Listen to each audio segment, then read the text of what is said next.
नमस्कार, आप देख रहे हैं स्वदेश न्यूज। मैं हूं शिवाली श्रीवास्तव आपके साथ और बात होगी गलवान घाटी में फिर आमने सामने भारत चीन। पूर्वी लद्दाख की वास्तविक नियंत्रण रेखा पर भारत चीन के बीच पिछले साल कई बार आमना सामना हुआ। कई बार दोनों सेनाओं के बीच हिंसक टकराव भी हुए। फिर कई दौर की बैठक के बाद हालात काबू में भी आ गए और चीनी सेना पीछे हटने को मजबूर भी हो गई। पिछले कई महीनों से बॉर्डर पर चली आ रही शांति के बीच कुछ ऐसी रिपोर्ट्स भी आई हैं जिसमें कहा गया है कि गलवान वैली में हाल ही में भारत चीन के जवानों के बीच फिर से टकराव हुआ है। हालांकि यह टकराव काफी मामूली था, लेकिन एलएसी के पास चीन ने एक बार फिर से हरकत अब शुरू कर दी है। चीनी सेना पूर्वी लद्दाख के डेप्थ इलाकों में अपनी और सैन्य अभ्यास कर रही है। वहीं अभ्यास को देखते ही भारतीय सेना भी पूरी तरह से अलर्ट हो गई है, किसी भी हरकत का जवाब देने को तैयार है। विदेश मंत्री एस जयशंकर ने ऐसे हालातों पर यह भी कहा है कि पूर्वी लद्दाख गतिरोध का जिक्र करते हुए उन्होंने भी ये बात साफ की है कि भारत और चीन के संबंध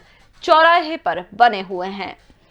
सवाल काफी है कि क्या चीन फिर से अपनी नापाक हरकतों पर उतर आया है। इस कार्यक्रम में हम चर्चा करेंगे। हमारे साथ जितेंद्र कुमार त्रिपाठी भूतपूर्व राजदूत हैं, वो जुड़ गए हैं। हमारे साथ विंग कमांडर प्रफुल्ल बख्शी जी भी जुड़ गए हैं, रक्षा विशेषज्ञ भी हैं। सर, बहुत बहुत स्वागत है आप दोनों का स्वदेश न्यूज में। थैंक यू जी धन्यवाद जी। जितेंद्र सर, सबसे पहले मेरा आपसे सवाल, जिस तरह से कुछ पिछले साल के हालात हमने देखे थे भारत और चीन के बीच, जिस तरह से झड़प हुई थी, हिंसक झड़प भी हुई थी, लेकिन हालात काबू में आ गए थे। लेकिन अब देखा जा रहा है कि फिर से चीनी सेना ने अपनी गतिविधियां वहां पर शुरू कर दी हैं, सैन्य अभ्यास किया जा रहा है। देखिए, पहली तो चीजें शिवाली की मेरे नाम के आगे मेरे फोटो के नीचे नवीन मिश्रा लिखा हुआ, उसको हटवा दीजिए। वो नवीन मिश्रा बजे वरिष्ठ बीजेपी नेता लिखा हुआ जी सर, माफी चाहेंगे, मैं अभी तुरंत सही करवा देती हूँ।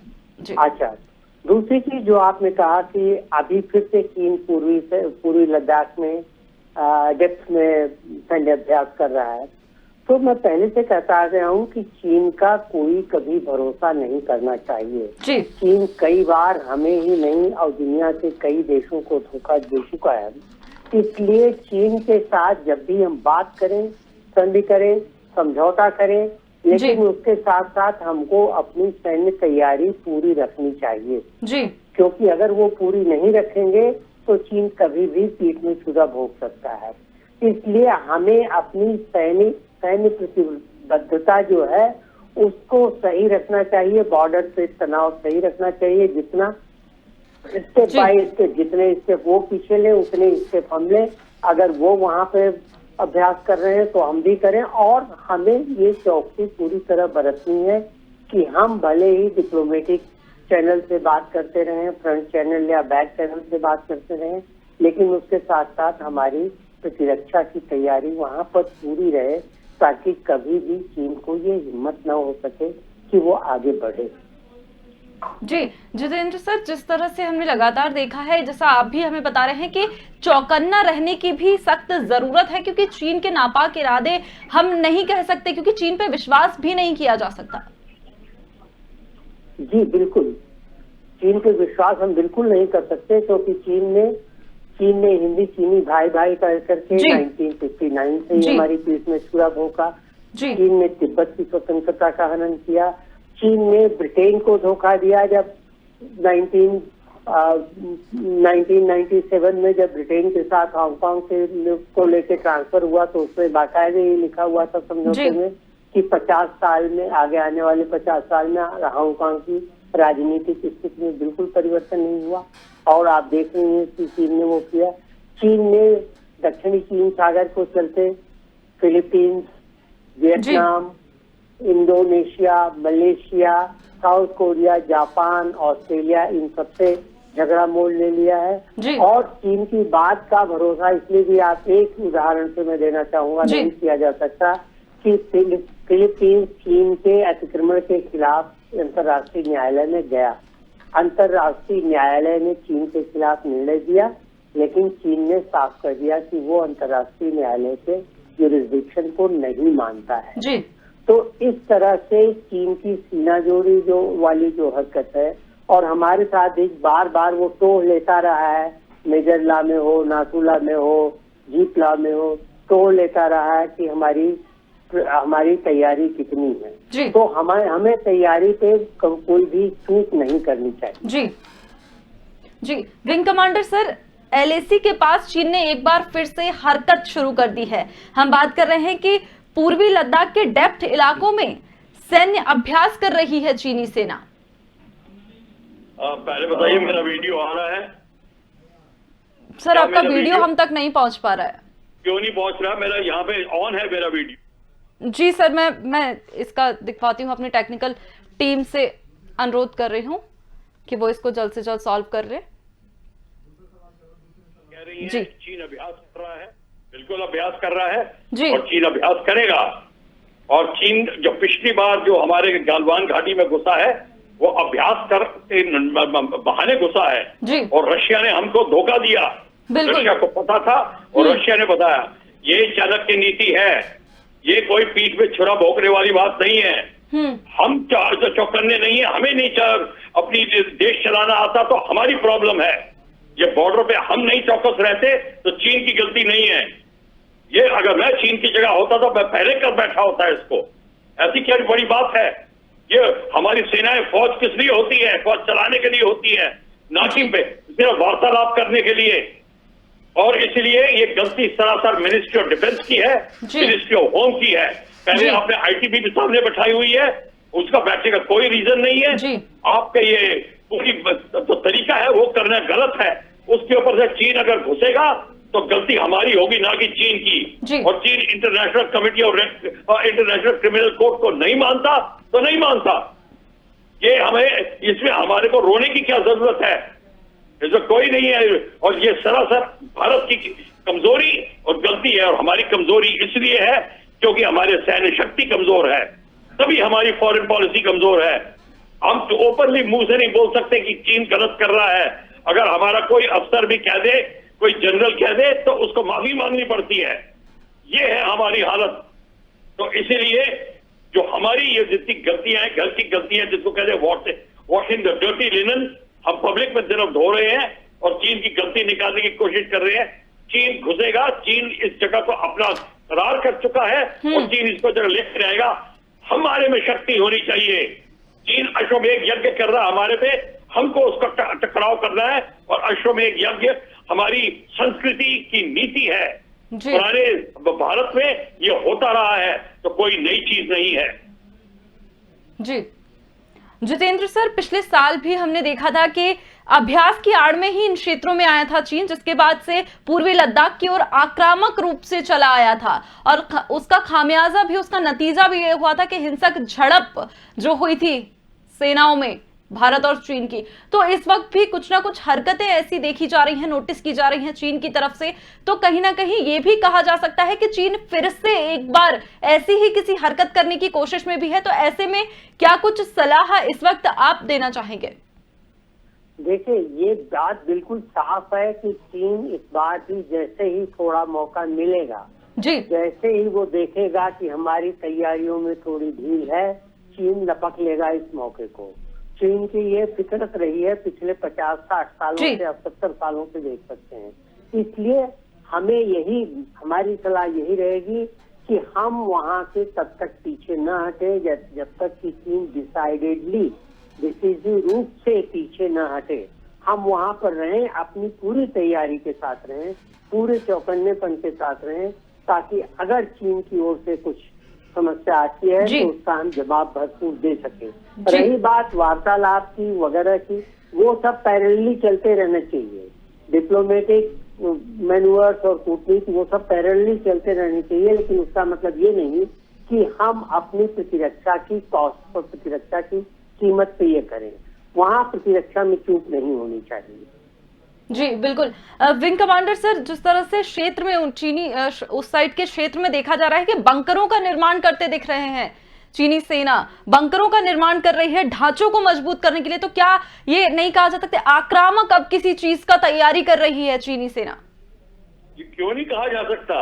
ये तो आसमान में लिखा हुआ है। उन्होंने तो सब सारी तैयारी करी। उन्होंने हमारे अंदर घुसे, 1000 स्क्वायर किलोमीटर से ज्यादा जमीन ली हुई है। आपने 7 हाइट्स ली, आपकी फौज की क्षमता है।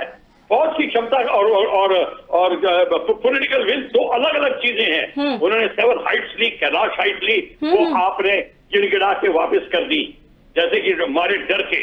तो चीन को क्या प्रॉब्लम है? वो चीन और लेगा।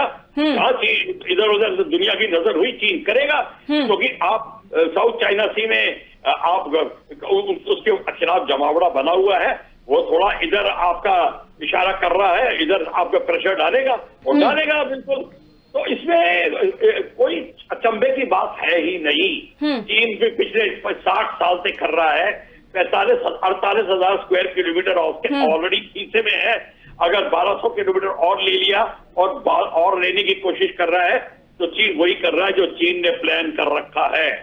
आपने क्या प्लान कर रखा है, हमें ये बोलना चाहिए। हम तो ये कभी पूछते नहीं है, किसी भी एंकर ने हमसे ये पूछा नहीं कि भारत को क्या करना चाहिए। हमें यही तो प्रॉब्लम है कि हमारे खुद के जबान से नहीं निकलता कि हमें क्या कहते हैं, ठोस कदम उठाने चाहिए, ताकत दिखानी चाहिए। हम हमारे डर के नहीं बोलते। बिल्कुल विंग कमांडर सर, हमें बिल्कुल ठोस कदम उठाने की जरूरत है। भारत को इस वक्त ठोस कदम उठाने की जरूरत है और चीन के नापाक इरादों को वहीं नाबूद करने की भी जरूरत है।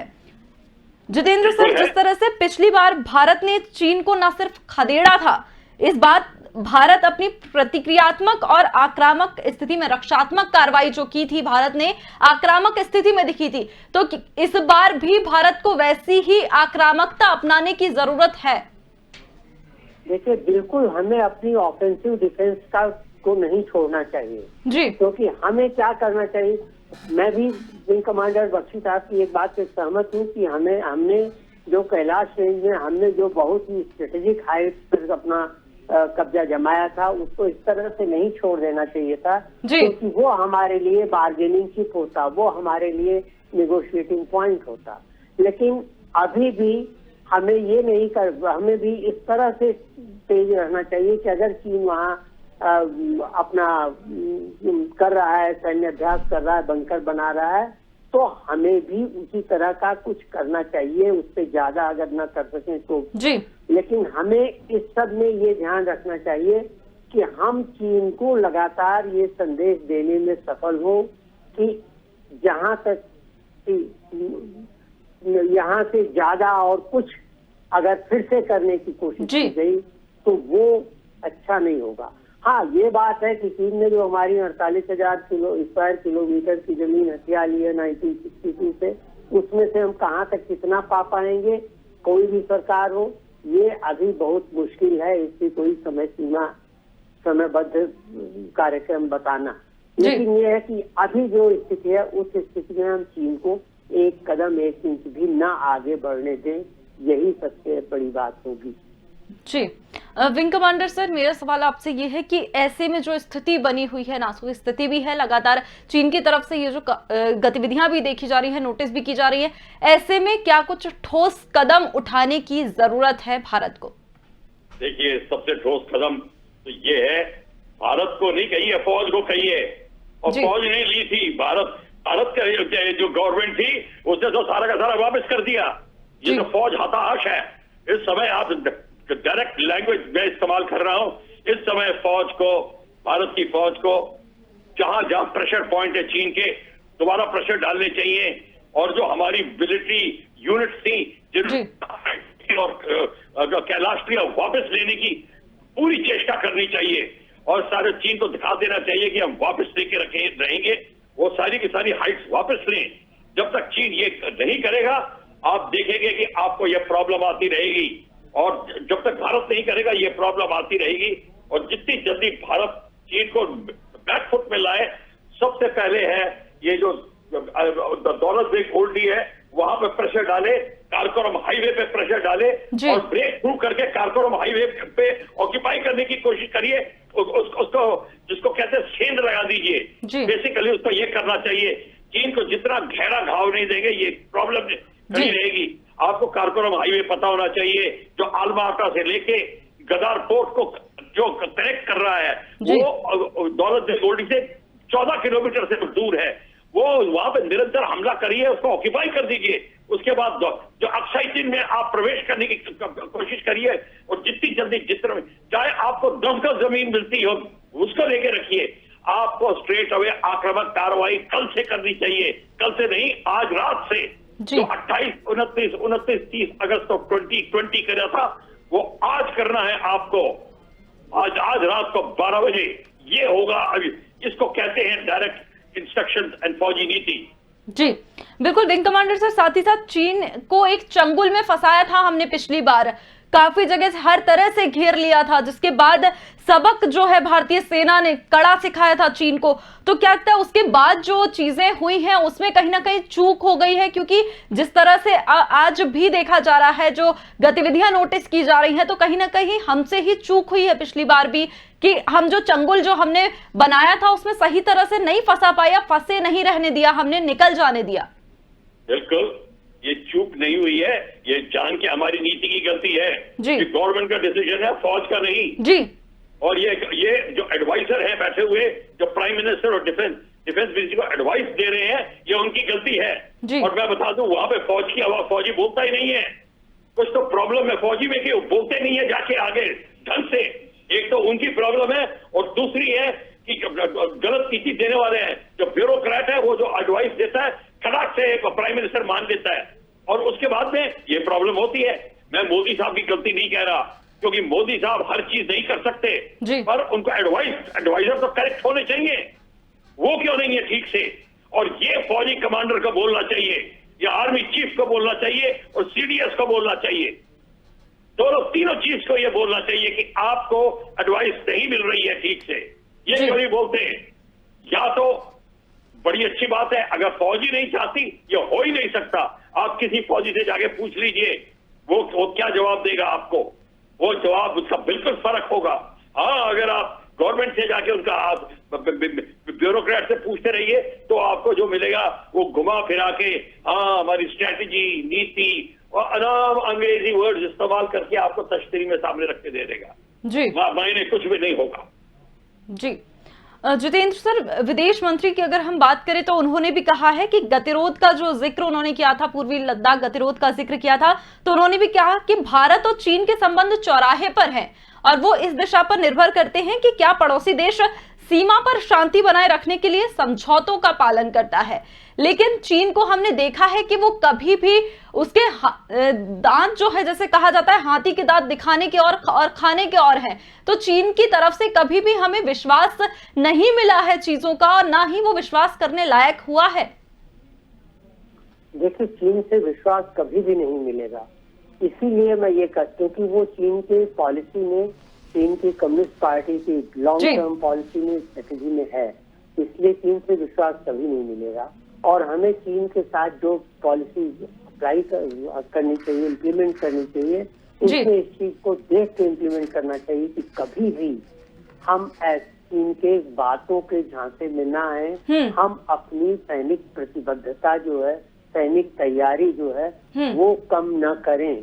चीन से ठीक है, बातचीत होती रहे, बात होती है, कहते हैं कई लोग कहते हैं कि बातचीत से कुछ हल नहीं होता, लेकिन मेरे कहने का मतलब ये है कि युद्ध से भी कुछ हल नहीं होता। युद्ध होते हैं, युद्ध के बाद भी बातचीत होती है, दोनों पक्ष नेगोशिएटिंग टेबल पे बैठते हैं, और एक बार युद्ध होता है तो दोनों ही पार्टी, चाहे विक्टर हो चाहे लूजर हो, उनकी इकॉनमी, उनकी डेवलपमेंट 10 साल पीछे चली जाती है।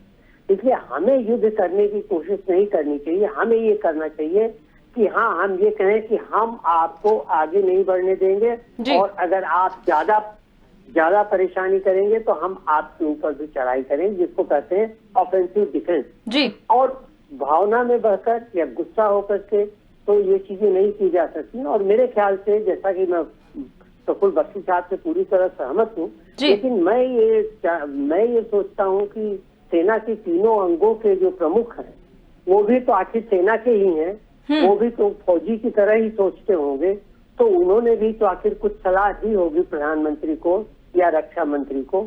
ऐसा तो नहीं है कि सेना प्रमुख हो जाने के बाद वो एकदम सेना से विमुख हो जाते हैं या सेना के हितों से विमुख हो जाते हैं। तो मेरे ख्याल से, लेकिन कुल मिला के यही है कि हमको अपने क्षेत्र से हटना नहीं चाहिए, तैयारी पूरी रखी कि हमको और सड़कें बनानी, बंकर बनानी, हथियार लेने, जो भी वो करते रहना चाहिए, ताकि कहीं से भी ये न लगे कि हम थोड़ी सी ढील कर रहे हैं। हाँ, रही बातचीत की, बातचीत चलते रहना चाहिए। जी बिल्कुल जितेंद्र सर, बातचीत चलते रहना चाहिए, लेकिन तैयारियां हमें पूरी रखनी चाहिए, क्योंकि चीन का जिस तरह से हम लगातार कहते आए कि भरोसा नहीं है, वो दिखाता कुछ और है और आखिर में कर कुछ और देता है। पिछली बार भी हम इसको भुगत चुके हैं कि सैन्य अभ्यास के बहाने वो आया था और आक्रामक तौर से जिस तरह से लोहा लगा, कील लगी, जिस बेसबॉल का उन्होंने उपयोग किया था उस वक्त सेना पर।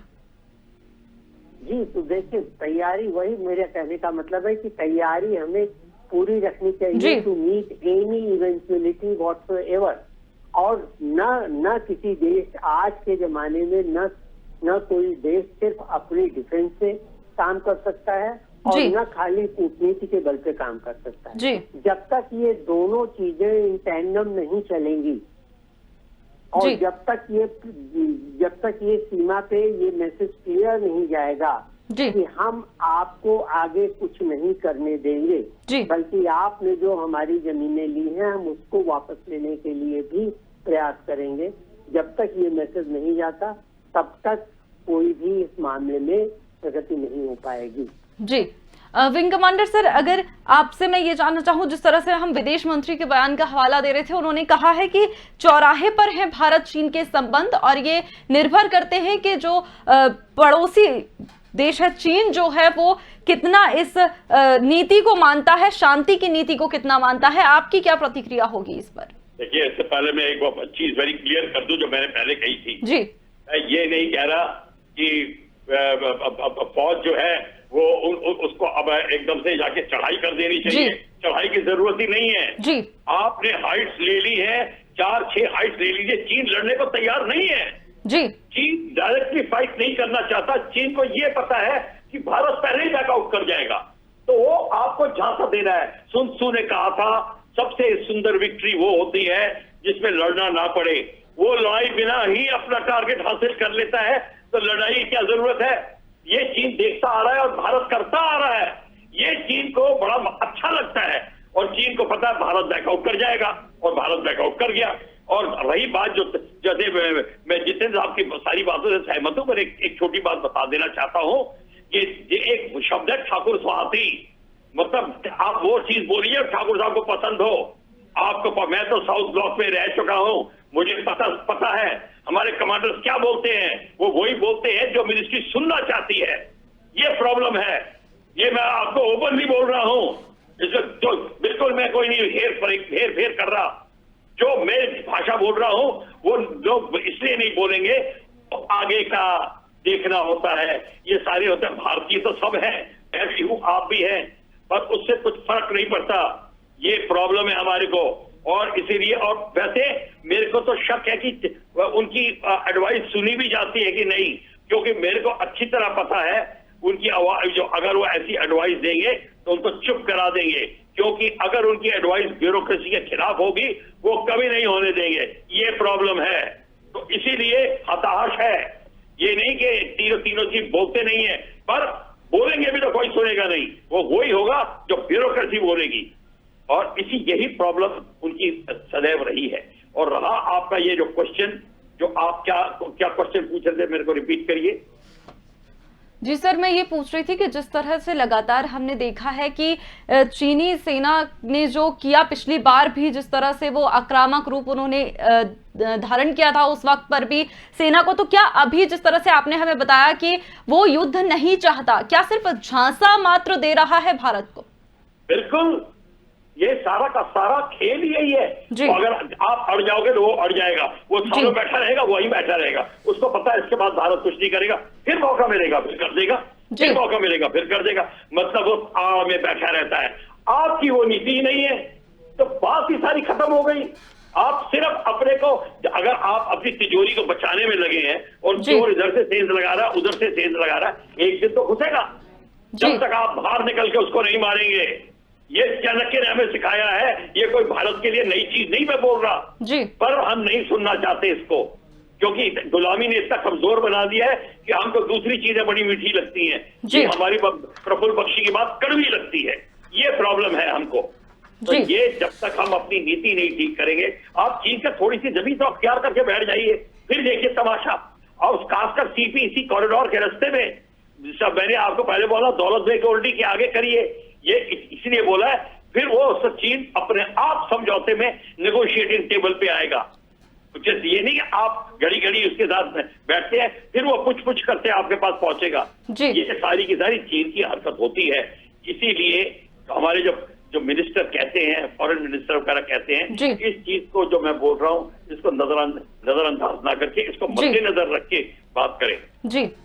जी बिल्कुल जितेंद्र सर, हमारे पास समय की थोड़ी सी कमी है, लेकिन लास्ट कमेंट में आपका चाहूंगी कि दोनों मुल्कों के बीच जो कूटनीतिज्ञों और सैन्य अधिकारियों के बीच कई दौर की बातचीत भी इस दौरान हुई थी जब पिछली बार ये सीमा विवाद हुआ था, तो लेकिन अब तक उसका कोई हल नहीं निकला। तो जिस तरह से आपने भी कहा कि एक साइड में ये बातचीत चलती रहनी चाहिए, लेकिन एक तरफ हमारी तैयारियां भी पुरजोर होनी चाहिए। देखिए, बातचीत का हल कोई जल्दी निकल आए इसकी कोई गारंटी नहीं है जी। आप ये जानते हैं कि भारत चीन के बीच में 1962 के बाद से जो भी सीमा विवाद हुआ है जी, उसमें भारत चीन के बीच में ज्वाइंट कमेटीज बनी है, ज्वाइंट वर्किंग ग्रुप बने हैं। लेकिन इन ज्वाइंट वर्किंग ग्रुप में मुझे ये कहते हुए निराशा होती है कि ज्वाइंट वर्किंग ग्रुप में कुछ खास किसी भी बात पर सहमति नहीं हो पाई है बॉर्डर के बारे में। तो वो चीज, लेकिन नेवरदलेस वो चीज चलनी चाहिए।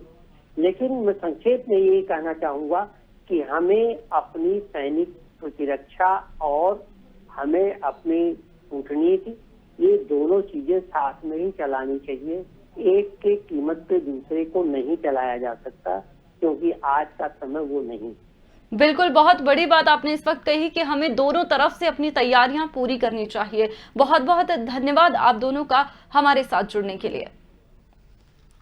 तो भारत और चीन के बीच सीमा को लेकर हालांकि ये विवाद होना कोई नई बात नहीं है। 1 मई 2020 को दोनों देशों के सैनिकों के बीच पूर्वी लद्दाख के पैंगोंग त्सो झील के नॉर्थ बैंक में झड़प हुई थी। बीते साल मई के महीने में हमने देखा कि भारत और चीन के बीच शुरू हुए सीमा विवाद को 1 साल अब होने को आया है, लेकिन इस बीच दोनों मुल्कों के कूटनीतिज्ञों और सेना अधिकारियों के बीच कई दौर की बातचीत भी हुई, लेकिन इस मामले का अब तक कोई हल नहीं निकला। बहरहाल हल कब तक होगा ये देखने वाली बात होगी, लेकिन हमें तैयारियां पूरी करनी चाहिए। फिलहाल मुझे दीजिए इजाजत। देखते रहिए स्वदेश न्यूज। नमस्कार।